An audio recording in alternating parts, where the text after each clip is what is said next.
Hey there, and welcome back to our YouTube channel. My name is Shell. I'm the host of a DID system. That means we have dissociative identity disorder, which was formerly known as multiple personality disorder. On this channel, we talk about mental health with special focus on DID and BPD, which is borderline personality disorder. Today, I'm going to talk a little bit about DID and more specifically the DID community. Now, I have been going back and forth for a while about whether or not I would make this video. And before I get into it, I just want to say that I am not going to go into any kind of specific situation, any specific member of the community, and I'm not taking any sides in any of the debates that might be going on.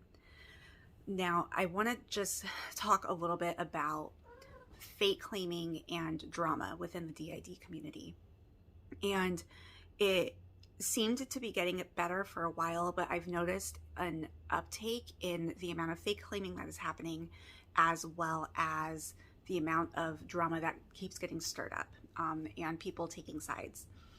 And I want to address the fake claiming first. So I'm not naive. We know that people on social media do fake this disorder. They think it's something fun because when you don't have this disorder and you see people with these alternate states of identity, and especially on social media, a lot of creators let their alters dress up the way that they would prefer to dress when they are fronting in front of the camera. And it looks fun, it looks quirky, it looks interesting. The problem is that DID is so much more than just the alters, and it is really debilitating to live with. It's not just switching between different identities, although that does also cause some issues.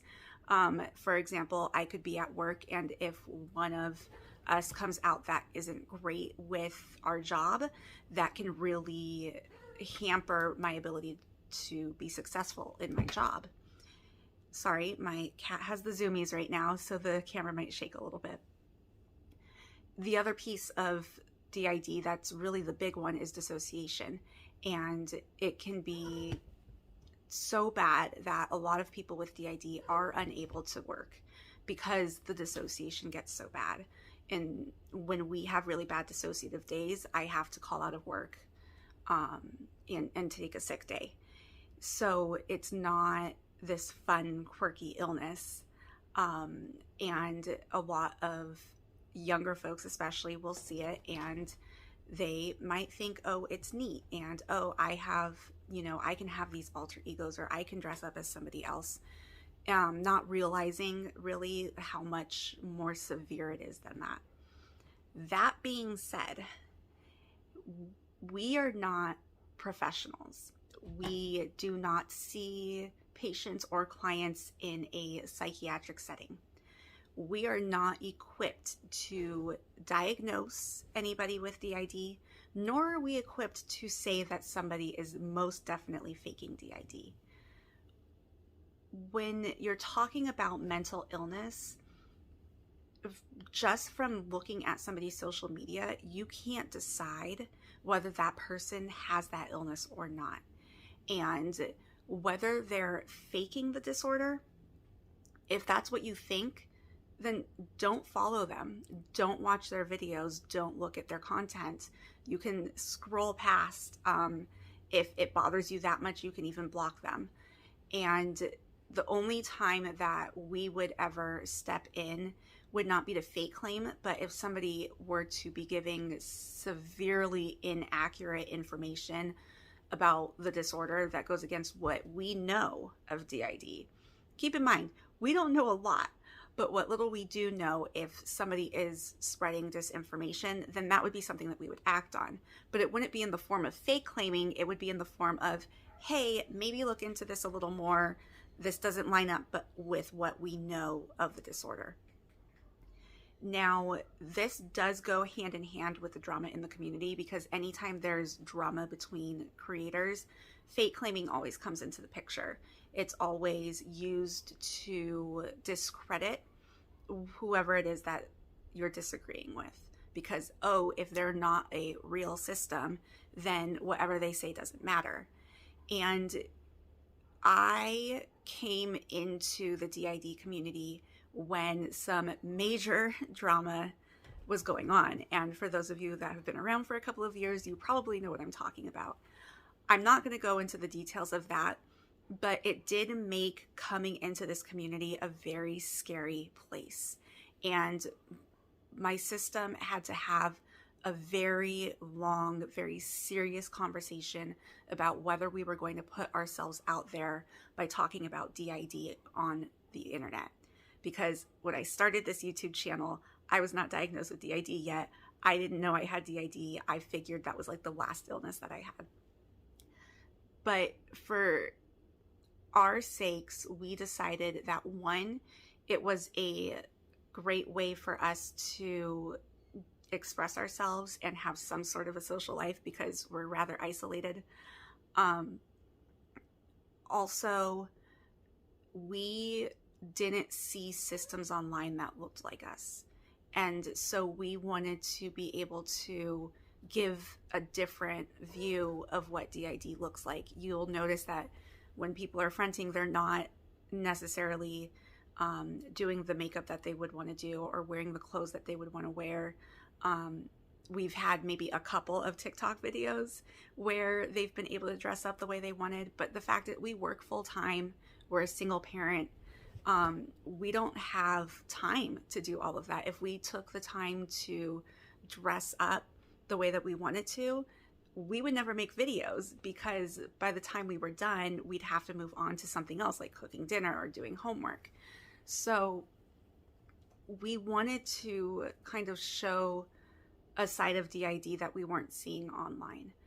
And when drama happens, it makes it very scary for new creators or creators with a low follower count to put their voices out there, because it does, and this isn't fair to the people involved because we're all individuals, and with DID, we're all traumatized individuals. We're going to respond in ways that are based on our trauma, and that tends to be where a lot of the conflict stems from. We're going to make mistakes. We're human. I know in this day and age, everything is looked under a microscope, but for us, we typically give people the grace to know that mistakes happen and people should be allowed to learn. That said, as unfair as it is, larger creators do become the face of the community. And when people go after those, it can be scary for smaller creators because it's like, if I put my voice out there, am I going to get the same kind of energy that is being given to these larger creators? And there's always going to be fake claimers. There's always going to be people who don't like you no matter what's going on in the world. But I do think that if we can figure out at least a way within the community to not get involved in it, then maybe we can create a safer space. And honestly, when there's beef going on, keep it between those people. We don't have to be involved in everybody's personal arguments or differences or disagreements. And yeah, we do it because we like the entertainment. We love to see the drama. You know, that's what sells. But if we want to create a safe space for other people with DID, then we need to start making that safe space. I know I'm going to get a lot of people who don't agree with me. And again, I'm not talking about anybody in particular. I am talking in a more general sense. I've just seen this becoming more of a trend lately, and it concerns me. And I will say that for us, we luckily, knock on wood, have not had anybody fake claim us on our social media. We've had people tell us we could pray it away. But we grew up hearing that you should pray away your mental illness, so that doesn't really faze us. But especially when we were first diagnosed, had somebody fake claimed us, that could have done a lot of damage to me as the host. The rest, everybody else, they're kind of like, we exist, we don't really care what you call it. As the host, I do get a lot of self-denial. And I had a very serious conversation with Cameron, our primary protector, about what I would do if we were fake claimed. Hey, sorry for the weird transition. This is Brittany. I'm a protector in our system, and I just wanted to explain a little bit about why Shell cut herself off there. She started getting really self-conscious about the topic because it is a scary one for her to talk about, but I think that she came across a lot more clearly than she realized. She did want to kind of just scrap the video and start over, but I think she made some really good points that most of us in the system agree with, and I think it's important to get out there, so I'm going to go ahead and post the video. But because she cut herself off, she wasn't able to give a proper goodbye. So thank you so much for watching, and if you have any thoughts on the subject, go ahead and leave a comment, give a like to this video, and subscribe and ring the bell to get notifications. Doing all of this helps increase our visibility, and we really want to be able to help more people with DID.